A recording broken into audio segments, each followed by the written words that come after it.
Hello there everyone, Lauren here from West Chiropractic.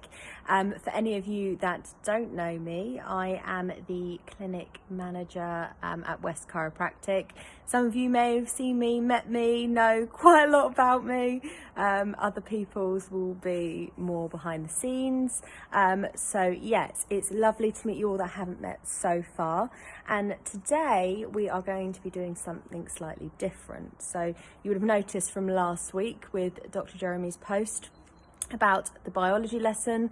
Today we're going to be doing something a little bit more different. Now, any of you that know me probably know what it's about, but we're going to be running through it, and I'm going to be showing you a very special guest that I have here today, and she's ready. She's ready for the camera. So without further ado, let's go and meet her. So everyone that knows me knows that I have got horses. So this is Lily. For anyone that's interested, she's 8 this year, actually in a few days' time. So happy birthday, Lily, for the 26th.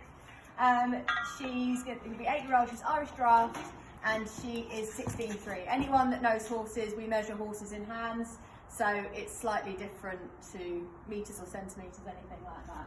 So today what we're going to be doing is just running through the spinal column with Lily, and showing how it differs between humans and horses. So anyone that saw Dr. Jeremy's biology lesson knows a little bit more about the human spinal column, but we're going to be doing it on horses today. Now, I did have this fantastic idea that I would use acrylic paint and paint all of her skeleton onto her. We tried that, and she's molting at the moment, so I may be covered in hair by the end of this.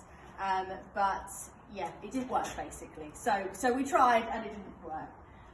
So we'll start at the top. So we'll push your mane out the way, darling, won't we? There we go. You may also see a ginger horse in the background. That's Hugo. He's a bit different to Lily. There we go, darling. So now we've got her standing up. Don't walk behind horses, children. It's dangerous. It's only because I know her. So start off at the top. So obviously we've got the skull here. Lily's got a lovely big head, as you can probably see. And we start with the cervical spine. So we start up here, and we have 7 cervical vertebrae running along here. Now in horses it's actually slightly different. So instead of running along the top, they have a line of muscle up the top here. So we're actually looking at a slight dip. So it comes down around about here, and then you've obviously got the shoulder. So 7 vertebrae in the neck. Obviously that's quite responsible for rotation, eating, any movement like that. And then once we have the shoulder here, we move on to the thoracic vertebrae. So these are actually quite interesting. So some of the top portions are quite large, which creates this peak here, which is called a wither on a horse.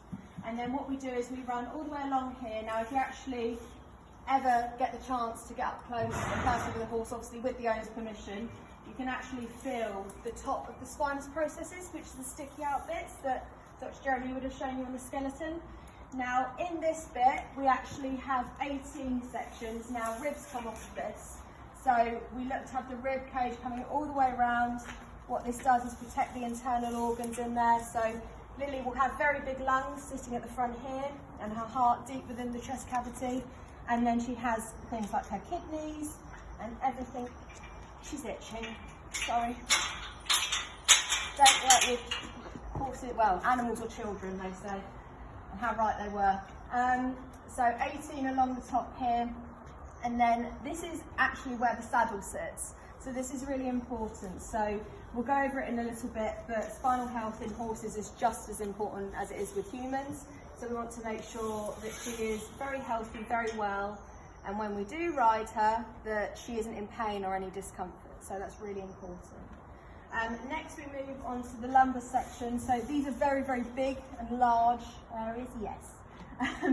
So these aren't actually too many of them. So we only have 6 lumbar vertebrae here. As I said, they're quite large, and there's not a tremendous amount of movement through them, but essentially it's flexion and extension of the spine. So when Lily puts her head down, that will be flexion. When she brings it up, that will be extension. So they do kind of that movement, and similar with the thoracic vertebrae here as well. And then what we do is we move on to the sacral portion. So you would have seen Dr. Jeremy talking about the pelvis and how it's a heart shape. In horses, it is obviously different because their anatomy is very different to ours. But we still have a sacral portion here that we look at. Once again, very, very large weight-bearing bones. It's responsible for a lot of movement through these back legs. So having a large sacral section here is quite important for them. Horses can get a lot of problems in that area, but they can be fixed if you know the right people, within reason. So we've got 5 sacral portions here, and these run all the way through to her coccygeal, or coccyx as we know it, section here. Now that will actually run, good girl, that will actually run all the way from here. And then with horses, it's not actually all tail.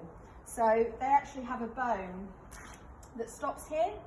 So actually from there to there, she's got 15 to 18 small bones in her tail. So horses use their tail to swat away flies, make sure that they are free from disease, so any ticks that land on them or anything like that. So we want to make sure that all of her spine is healthy. But yes, it can vary. So depending on what kind of breed you've got, that's why I've mentioned it at the start what breed she is, you can have different amount of vertebrae within this area. So 15 to 18, I should expect with her that she probably has 18 because she's quite a long horse, which isn't her fault, she's just a big girl. But what we wouldn't be able to confirm that unless you had an x-ray, essentially. So we'd have to